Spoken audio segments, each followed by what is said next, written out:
Bismillahirrahmanirrahim. Assalamualaikum warahmatullahi wabarakatuh. Teman-teman, pada kesempatan kali ini saya akan mencoba memberikan kiat menyusun best practice untuk penilaian angka kredit. Best practice menjadi salah satu unsur yang dapat kita gunakan untuk memenuhi syarat kenaikan pangkat. Saat kita ingin naik pangkat dari golongan 3B ke atas, kita membutuhkan unsur dari PI atau KI, publikasi ilmiah atau karya inovatif. Misalnya pada golongan 3B ke 3C, maka membutuhkan 4 unsur PI atau KI. Unsur tersebut dapat dipenuhi salah satunya melalui penulisan best practice. Jika kita tidak bisa memenuhi unsur PI atau KI, maka kita tidak dapat naik tingkat. Saya awali dengan apa itu best practice. Dalam buku 4 dijelaskan bahwa best practice adalah praktik terbaik dari keberhasilan seorang guru atau kelompok guru dalam melaksanakan tugas, termasuk dalam mengatasi berbagai masalah di sekolahnya. Jadi ini praktik yang terbaik dari seorang guru. Praktik terbaik itu tidak harus dibandingkan dengan orang lain. Jadi ketika kita ingin menyusun best practice, coba kita mengingat-ingat kembali dari kegiatan pembelajaran yang sudah kita lakukan, mana yang terbaik yang sudah kita lakukan.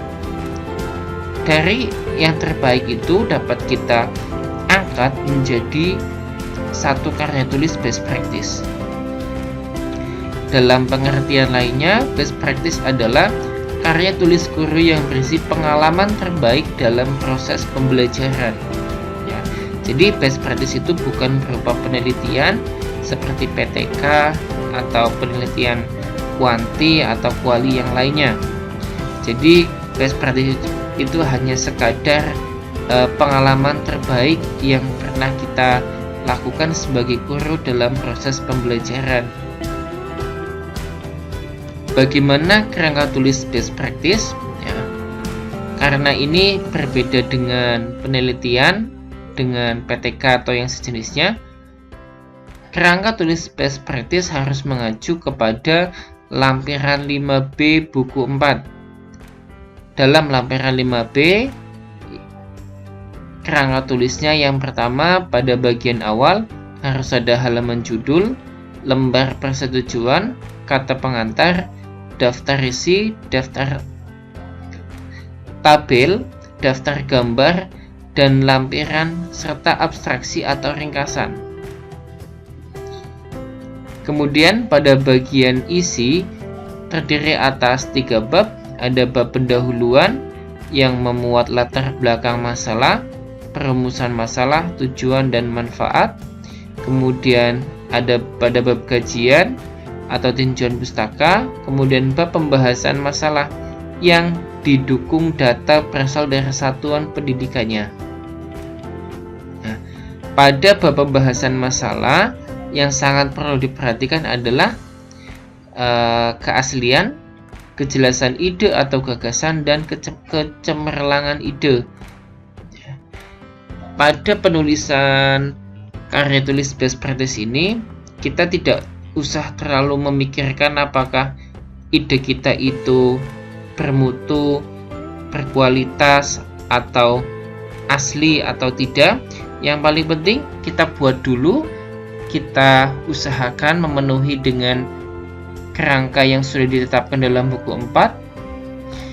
Nah, insya Allah kalau sudah sesuai dengan kerangka dari buku 4, penilai akan mau menerima karya tulis kita. Kemudian bab kesimpulan, lalu bab penunjang yang terdiri dari daftar pustaka dan lampiran data. Nanti akan saya jelaskan contoh dari karya tulis best practice yang sudah saya susun. Berapa angka kredit best practice? Ya, jawabannya adalah 2. Ya, ketika kita membutuhkan poin 4 pada unsur KI atau PI untuk kenaikan 3B ke 3C misalnya, maka kita bisa menabung 2 dari menulis best practice ini ya. Nah, apa contoh-contoh judul best practice? Ini saya cari di internet tentang contoh judul best practice. Judul-judul ini diikutkan di dalam lomba penyusunan best practice ya. Sehingga kalau judul untuk lomba, tentunya bagaimana membuat karya tulis yang kreatif, yang menarik, yang bisa memenangi kejuaraan atau perlombaan itu. Tetapi jika untuk sekadar memenuhi angka kredit, maka kita tidak harus seperti itu. Yang penting jadi sesuai dengan ketentuan, insya Allah karya tulis kita dapat dinilai. Ya, kita perhatikan contohnya. Peningkatan aktivitas dan hasil belajar melalui pembelajaran online dengan Google Classroom di masa pandemi COVID-19. Ya, jadi di sini penulisnya menggunakan Google Classroom. Nah, mungkin teman-teman di sini juga sudah sering atau sudah banyak yang menggunakan Google Classroom. Hanya saja mungkin belum dibuat ke dalam best practice. Nah, di sini sang penulis ini menggunakan Google Classroom untuk meningkatkan aktivitas dan hasil belajar. Nah, mungkin teman-teman jika ingin membuat judul dengan variabel yang sama, Google Classroom bisa mengubah pada variabel yang ini, peningkatan aktivitas dan hasil belajar. Ya, mungkin teman-teman bisa ganti misalnya dengan peningkatan motivasi mengikuti pembelajaran daring menggunakan media Google Classroom, misalnya itu. Kemudian contoh lainnya, best practice pembelajaran dan pendidikan menghadapi era new normal pandemi SARS-CoV-2 ya. Di sini bahkan kita tidak menangkap variabelnya apa dari best practice-nya ini ya, tapi ternyata bisa dijadikan judul. Kemudian yang ketiga, contoh ketiga adalah penerapan Chino Blended Learning, perbantuan multi aplikasi sebagai solusi cerdas. Ya, di sini yang menjadi variabel itu ada Chino Blended Learning. Nah, Chino ini kemungkinan adalah akronim dari media atau model gitu. Kemudian perbantuan multi aplikasi ya. Multi aplikasi berarti banyak aplikasi ya. Contoh keempat, penerapan pembelajaran abad 21 menggunakan model PJBL dan rumah belajar nah, pada school from home atau ya belajar dari rumah. Di sini variabelnya ada project based learning dan penggunaan rumah belajar. Ya, jadi coba teman-teman bisa mengingat-ingat apa praktek terbaik yang pernah dilakukan dalam pembelajarannya. Misalnya pernah menggunakan Google Form untuk penilaian, itu juga bisa digunakan. Atau mungkin penggunaan media televisi sebagai media pembelajaran daring, atau model project based learning atau problem based learning atau lainnya. Ya, silakan teman-teman bisa digali mana yang sekiranya bisa diangkat ke dalam judul best practice. Di sini ada contoh selanjutnya, penerapan media pembelajaran daring model self-organized learning environment untuk peningkatan prestasi belajar. Ya, di sini judulnya mirip PTK ya. Ada variabel bebas dan terikatnya. Tapi kalau untuk best practice yang membedakan dengan PTK itu karena ini bukan penelitian, maka tidak ada indikator ketercapaian, tidak ada metode penelitiannya. Ya. Kemudian berikutnya implementasi pembelajaran sore melalui Zoom Cloud Meeting pada tema 9. Nah, mungkin ini teman-teman bisa membuat judul misalnya implementasi pembelajaran menggunakan Google Meet pada materi apa gitu. Atau yang biasa menggunakan WhatsApp group, ya mungkin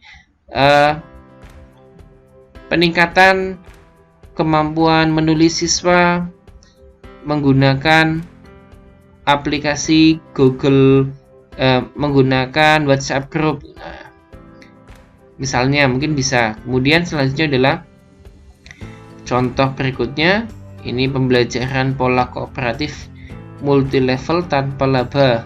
Kemudian yang terakhir, pembelajaran masa darurat COVID-19 melalui permainan poker untuk memberikan pemahaman. Nah, ini teman-teman, saat menyusun judul best practice yang harus diperhatikan diantaranya adalah kemudahan kita dalam mencari kajian pustaka atau landasan teorinya, karena itu nanti akan berguna ketika kita menyusun pada bab kajian pustakanya.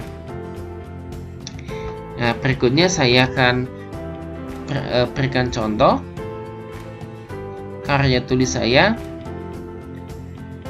yang saya coba susun sesuai dengan kerangka dari buku 4 penilaian angka kredit. Ini adalah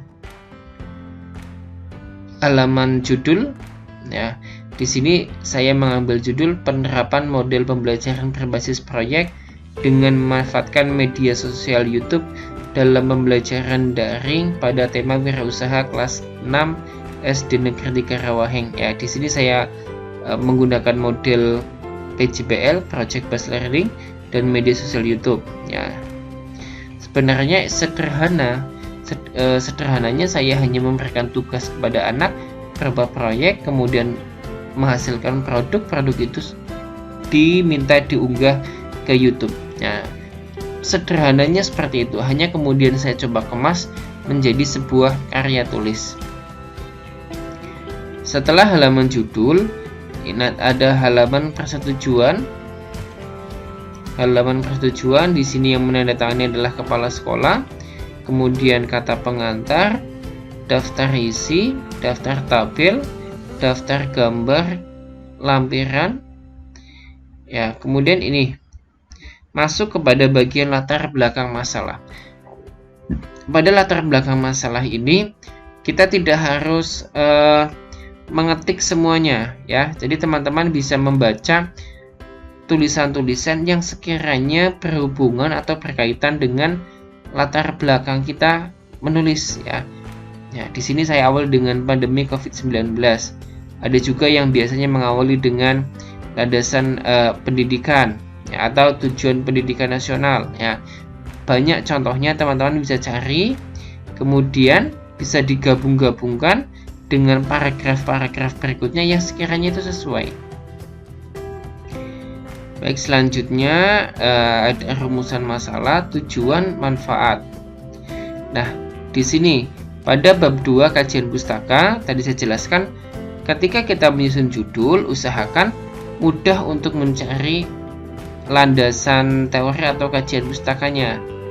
Ya, di sini saya tadi menggunakan pembelajaran berbasis proyek, ya, salah satunya karena landasan teorinya mudah dicari. Ini masih, kemudian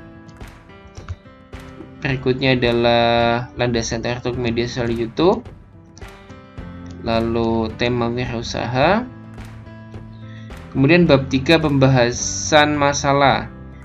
Nah, di sini pelaksanaan kegiatan,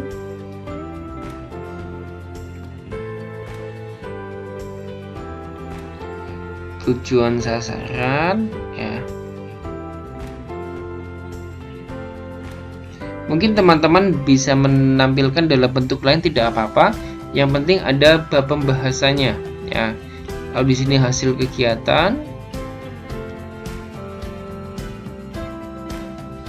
Selanjutnya adalah bab 4 simpulan dan rekomendasi. Ya, ini simpulan. Lalu di bagian terakhir adalah daftar pustaka dan lampiran-lampiran.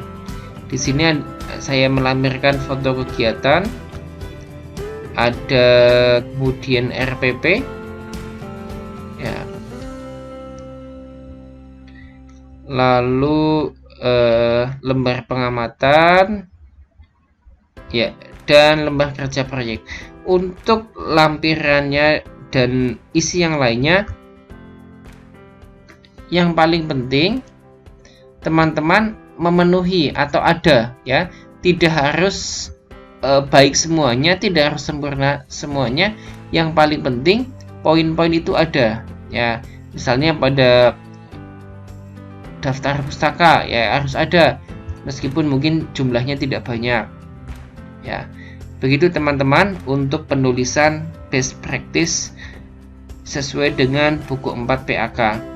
Nanti setelah jadi dari laporan best practice, selanjutnya nanti diajukan kepada tim penilai PAK ya, mudah-mudahan bisa tembus sehingga bisa menambah poin untuk angka kredit kita guna naik ke tingkat berikutnya.